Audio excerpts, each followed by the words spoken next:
Assalamualaikum warahmatullahi wabarakatuh.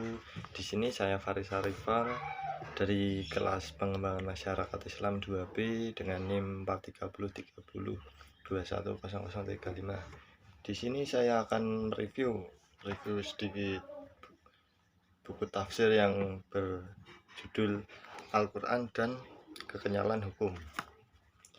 Buku ini dikarang oleh Profesor Dr. Haji Umar Shihab dan diterbitkan Dina Utama Semarang.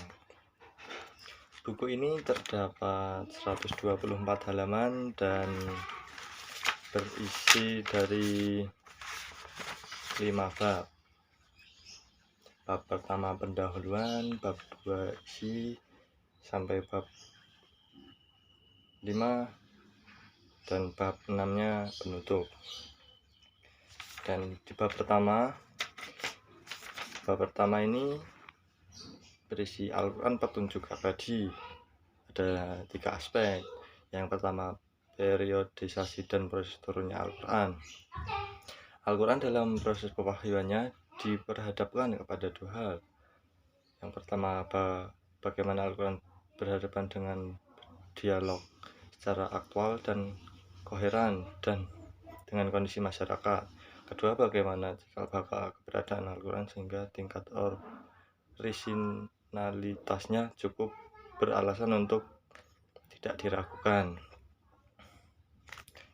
Yang kedua, pokok-pokok kandungan Al-Quran. Ini masih bab yang pertama ya. Di sini pokok-pokok kandungan Al-Quran meliputi 5 hal. Yang pertama, akidah, syariah, akhlak, kisah-kisah qasas, dan dasar-dasar ilmu pengetahuan. Dan yang ketiga, Al-Quran sebagai kitab wahyu terakhir.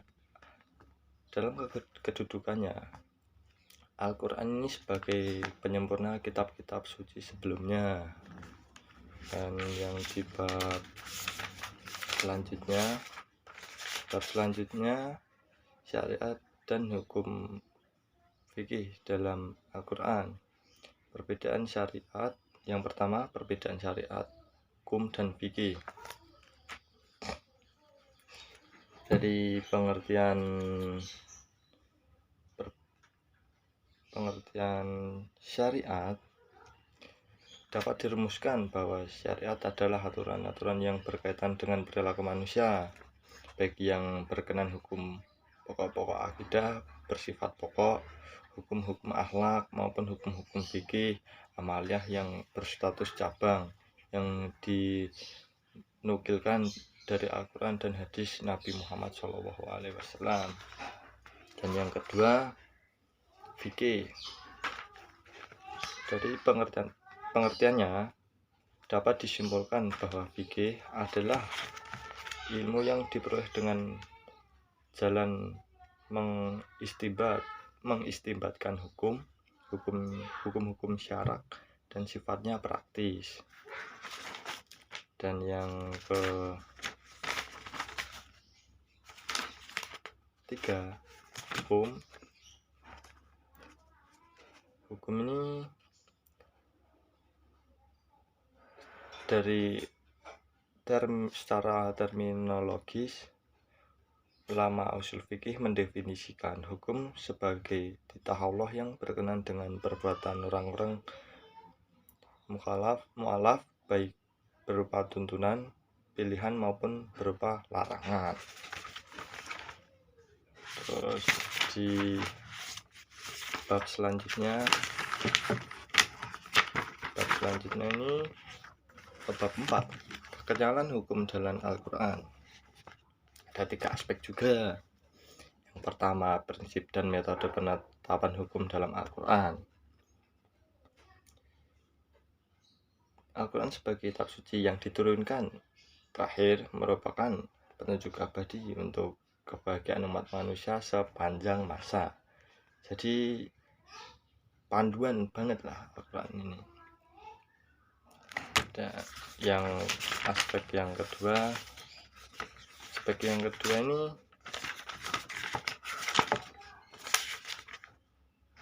Bentar.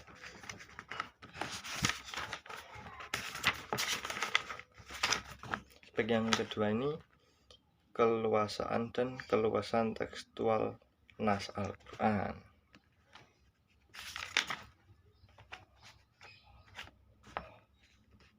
Nas Al-Quran ini terdapat seperti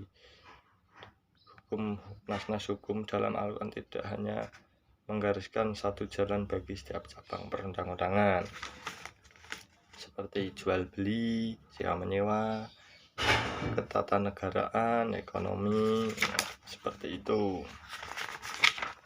Terus yang kedua, kepastian dan kebijakan hukum dalam Al-Quran. Di dalam ilmu usul fikih terdapat pembahasan tentang hati dan yakni nas-nas yang pasti, jelas dan tegas maknanya dalam mengemukakan hukum suatu persoalan disebut hati. Sebaliknya, nas-nas yang masih membutuhkan penafsiran dan penjelasan disebut jani. Gitu. Dan terus di bab yang kelima, peranan ijtihad dalam menafsirkan ayat-ayat hukum.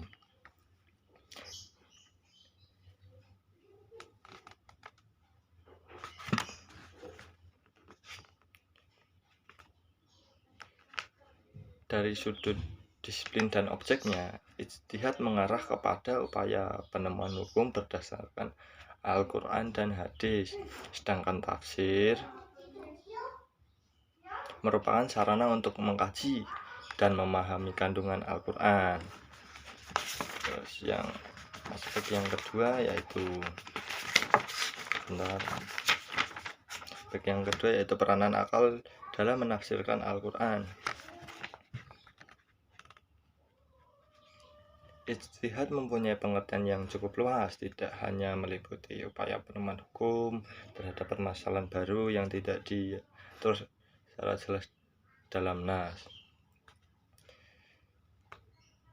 Dengan demikian, antara ijtihad dan tafsir mempunyai keterkaitan yang erat dan mempunyai unsur-unsur persamaan. Hal ini dapat dilihat pada syarat-syarat yang harus dipenuhi oleh para mujtahid dan musyafir.